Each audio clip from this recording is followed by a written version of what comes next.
Hey there everyone, today we're going to take a look at, wait for it, Assault Android Cactus, which is a pretty fantastic name. The game that I was actually going to cover a while ago, but decided against it because of what happened with Victor of Ran. Essentially, I covered it so close to its release date while it was in early access that the game is out video ended up being like a week later. So I decided this time, since Assault Android Cactus was so close to release when I was ready to cover it earlier, that I would just wait. And now that it's out, I finally want to jump back in and cover it for you. So the game is a shmup. It is actually a top-down shoot-'em-up, as in pretty much like a twin-stick shooter, basically. But it works a little bit differently than your average twin-stick, which is probably one of the reasons why I like it so much. I don't actually play a lot of twin sticks. I don't enjoy them all that much usually. They're a little too repetitive for me, personally.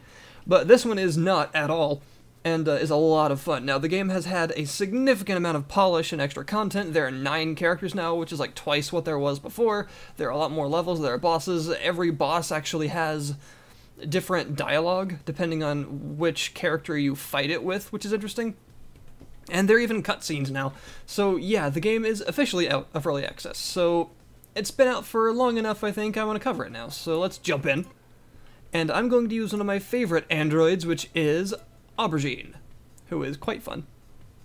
Every android has 2 weapons. They have a primary, which is what you generally use, which gets stronger and stronger as you go, which I'll explain once we actually get in, and a secondary, which is much more limited use, but very, very powerful usually, and it kind of helps to cover the weaknesses of the primary. And switching also counts as sort of a dodge move, so I'm going to use her, and let's go. Level select, I'm fairly far in. I'm actually up to this boss, but I'm not going to start with a boss fight because I feel like that would be a bit strange. I will show you the boss. I haven't actually fought that one yet. I'm guessing it's probably really freaking hard. The game is not easy, by the way. Not easy at all. So let's just go in to one of these stages and begin. Here we go. Okay, the game gets very intense very, very quickly. It is hugely busy. It's a game that requires a lot of attention, which is probably why I'm going to suck while trying to talk, but we're gonna try it anyway. It has its bullet hell elements, but it is mainly a twin stick, and it works differently than a lot of twin sticks in that you're moving around a lot. You have to move all the time. And the levels also reconfigure themselves constantly, and in the case of this particular level I'm on right now, it actually reconfigures itself as you move, as in when I go close to one of the edges, well, it changes. Some levels don't do this. Some reconfigure kind of as time goes on and don't necessarily react to, oh god, the way you're actually moving. But some, like this one, will in fact just reconfigure as you walk, which is pretty cool. There we go. And you can kind of see the synergy with this character already. She has, her main weapon is this helo. It's almost like controlling a second character, which makes her a bit hectic to use sometimes. I'm not paying attention here. And you can move this around independently of her. And it is a medium, short, or long range weapon, essentially. You just use it however you feel. And her secondary fires out a little wormhole-like singularity that can attract a bunch of enemies into it, which means that you can hit them all easier with your main attack. I'm totally gonna lose. Totally gonna lose. I probably shouldn't have started on such a late mission when I haven't played this game in a while. But anyway, I think you already are probably getting the point. It is very much twin stick bullet hell shmuppy, kind of in a combination, which I like a lot, because it has some very interesting ideas behind it. The level design is fantastic. A lot of the levels are very, very unique and are hugely difficult as you go on. They get really hectic and you have to continuously move so much that I think that's one of the things that changes it from a lot of other, I guess what you would normally consider the kind of bullet hell shoot-'em-ups, because generally movement is important in those, but it's very precise, slow movements. I mean, the games often have a mode that is like a focus mode that lets your character move deliberately extra slow. Damn. Because you're moving in between little tiny windows of opportunity between complex bullet patterns and stuff like that. In this case, you're weaving around the entire level near constantly, because if you don't, you'll just get killed, like I'm doing repeatedly here. And You may also notice these little white things that I'm collecting. Those will power up your weapon. Every weapon has a sort of power bar you can see up to the top left if you're actually paying enough attention, which I'm not. And your weapons power up as you collect enough of those through multiple levels of firepower. And what actually happens towards the end is generally the last level of your weapon's power is the strongest. It's the most noticeable. Your weapons get kind of slowly more powerful as you go, but the last level between it's the biggest, most noticeable upgrade. And in the case of the Hilo, its range, its actual like radius increases hugely. It's like massively more powerful. So some characters just shoot way more bullets at a time, you know, things like that. The weapon upgrading is actually really satisfying because of just how much different you kind of feel towards the end of a run. From the beginning, you definitely feel significantly stronger if you're able to make it that far. And I am... nope. Totally died. That was not a good level to start with after not having played this game for a while.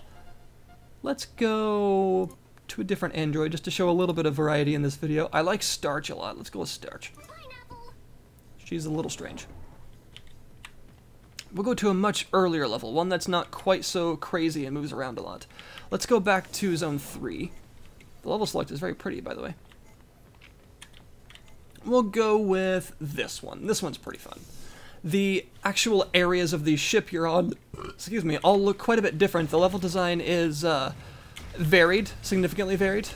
And also the soundtrack to the game, by the way, speaking of all the design aspects, very good. Soundtrack is excellent. It's very much a, what you would, I guess, expect, kind of, a bit techno-y, a little, you know, it's got its electronic, very fast-paced, and sometimes almost kind of ambient moments in between.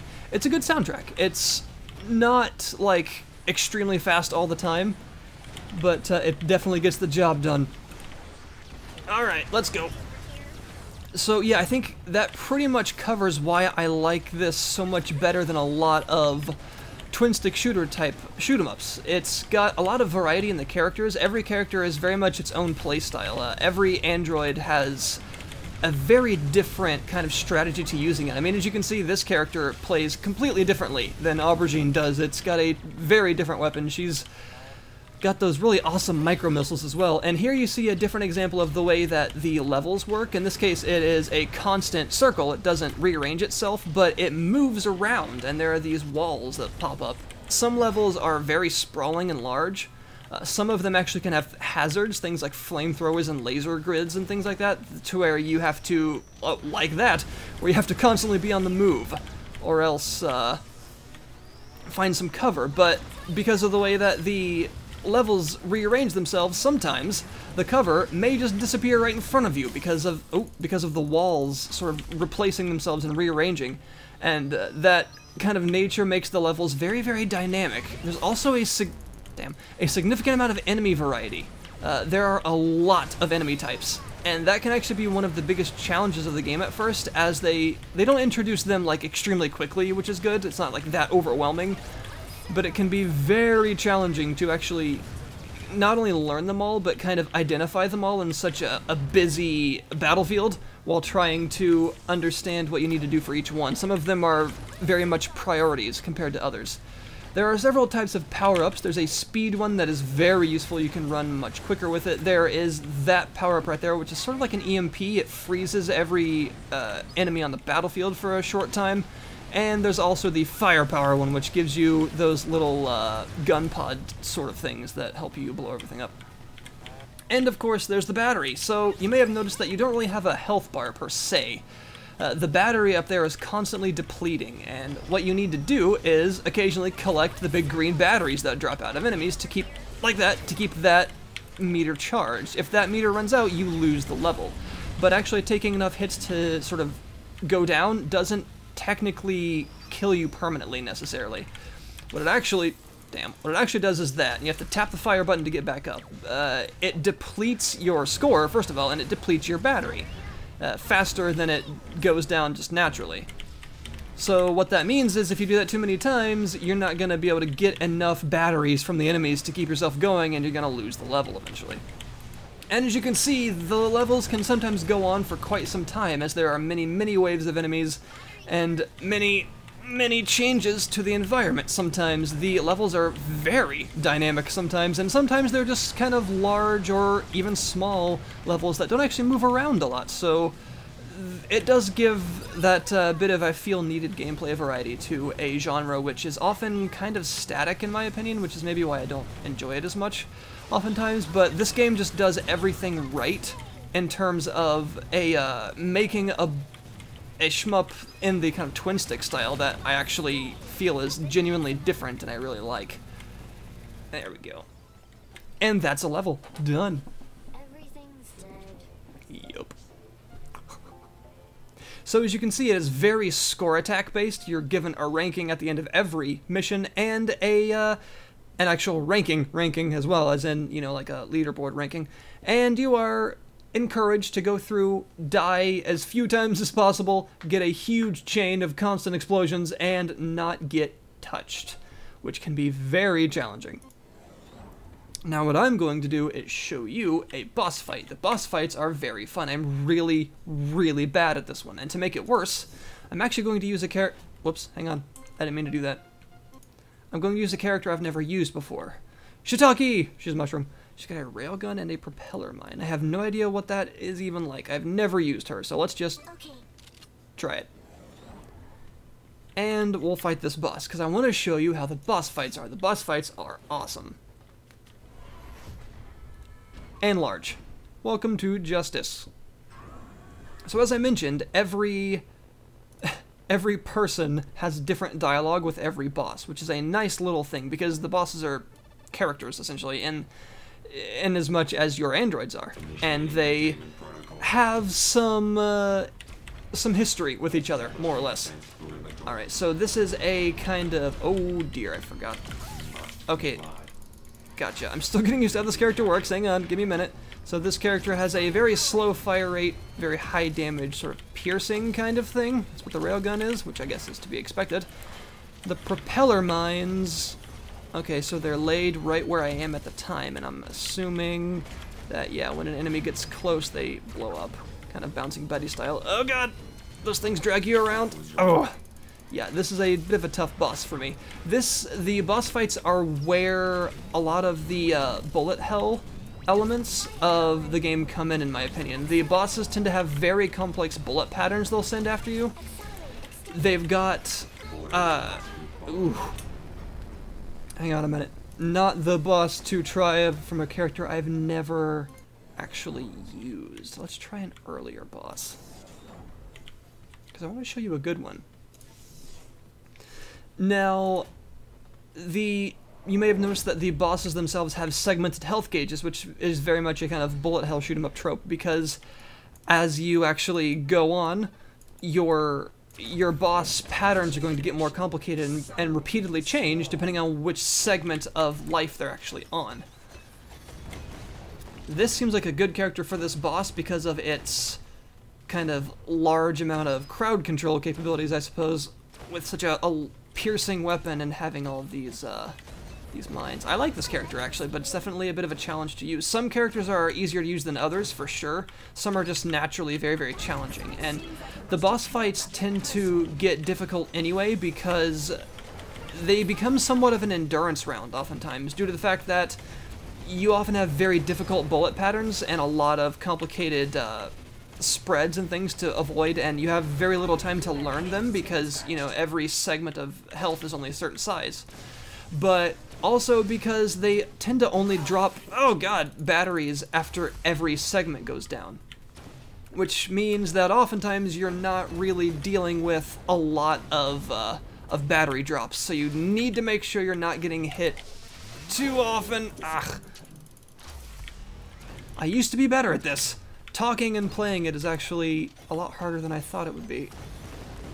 Movement power-ups in this boss fight can be a godsend. Okay, I need to get to that battery. Need to get to the battery. Alright. And of course your weapon isn't getting powered up as quickly either, because you're not fighting a bunch of individual enemies that are dropping a bunch of weapon power. But yeah, I think you're getting the idea of the game in its entirety. It is a very good twin-stick shooter style of shoot 'em up. I normally am not the biggest fan of those, but in this case, I very happily make an exception because the game is actually fantastic. It does pretty much everything right. It has a tremendous amount of polish and love and detail put into it, and the actual attention to making every character's playstyle very, very unique, for sure. Making everyone need a different kind of strategy instead of skills to properly utilize.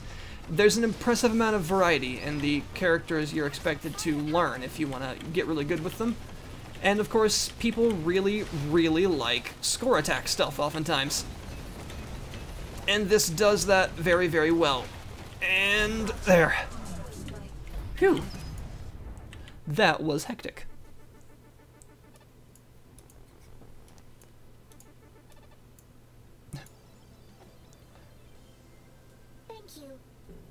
She's very polite. There we go. I think I might have not done as well that time as before. I think the last time I only died twice. But hey, talking while making a video, it's more difficult than you think. So, this is Assault Android Cactus. I believe you probably are aware of whether or not you would actually like it. There's also a couple of extra game modes. First of all, you may have noticed me getting credits at the end of every match. You can use the credits to unlock a couple of things, like EX options, which are huge changes to the way the game works, and they often get very expensive, as you can see. In this case, there's even something very different, like a first-person camera. That's pretty cool. It takes $5 to unlock, but you can actually play the entire game in first person, which is an interesting bit of design they decided to put in. These EX options are really pretty neat. There's a kind of third-person, well, not third-person, but isometric-y kind of aligned perspective that changes a lot of the way the game feels. Different visual filters that make it look different. That one is like you're on acid. It's crazy. No HUD at all if you're also insane. That one's kind of fun. I've actually heard that before. It changes the flow of the music depending on what you're actually doing in the battle. Make them regular human proportions instead of kind of chibi-ish. AI partners, of course, that removes the ability to get score because it would make the levels significantly easier, possibly. And a couple of other things, including mega weapons, which seems like it would probably be a lot of fun. Again, no score, but a lot of fun. So yeah, you can actually unlock a significant amount of things, and also just to show how many different enemy types there are, like, look at all these. There's so many. I haven't even unlocked them all yet. And all of them have their own little adorable models and various bits of lore and technique to actually beat them all. That thing is hard. So, I guess the last thing to show is the fact that there are a couple of daily, well, one daily and one infinite mode. So the daily drive is pretty much what you'd expect. A once-a-day score-attacky kind of thing, although it's not going to work right now because my internet is being absolutely ridiculous. That's why there haven't been very many videos recently. There's been some serious internet problems down here. I don't know what the hell is going on, but anyway. And there's also an infinite mode, which allows you to, as you would expect, just select an android and go nuts. I believe I still have 1 or 2 to unlock. I think there are 9, actually. I'm pretty sure there are 9 androids now. She's pretty difficult to use. A very low fire rate, but her maximum upgrade for a shotgun is a huge fan, and the plasma field is basically like one of those plasma lamps, as you can see here. And she's obviously meant for a kind of stand-your-ground, short-range style bruiser type character. And if you get some good movement speed with her going, then you can actually just completely destroy an entire battlefield and move on to the next wave in literal seconds if you get really good with her. So yeah, it is a very satisfying twin-stick style shooter with some bullet hell elements and a lot of polish and character. So I would highly recommend it. It's available right now on Steam. The link is in the description below this video. Assault Android Cactus by Witchbeam. And it's available for $15, which is really not bad, and continues to see some updating. I don't know if they plan on adding any more right now. I don't know, you know, what their future plans for the game are, to be totally honest, but the game is in a very good state as it is. So I feel that all they really need to do is continue with the daily support. Maybe I would like to see the ability to add or tweak characters, but that is, you know, verging into some modding support that may not be easy to actually add. So I don't want to say that that is absolutely necessary because I have no idea if that's actually something that the developer tools are capable of adding an engine, a way for players to actually mess with those things. But anyway, yeah, it's a fantastic title. It is very enjoyable, and it scratches the kind of twin-stick shooter itch in a way that most don't for me, and I think that's why I really, really like it. So check it out, guys. 15 bucks on Steam. Any more questions, feel free to post them below. Thank you very much for watching, and I'll see you next time. Oh god, get it, yeah.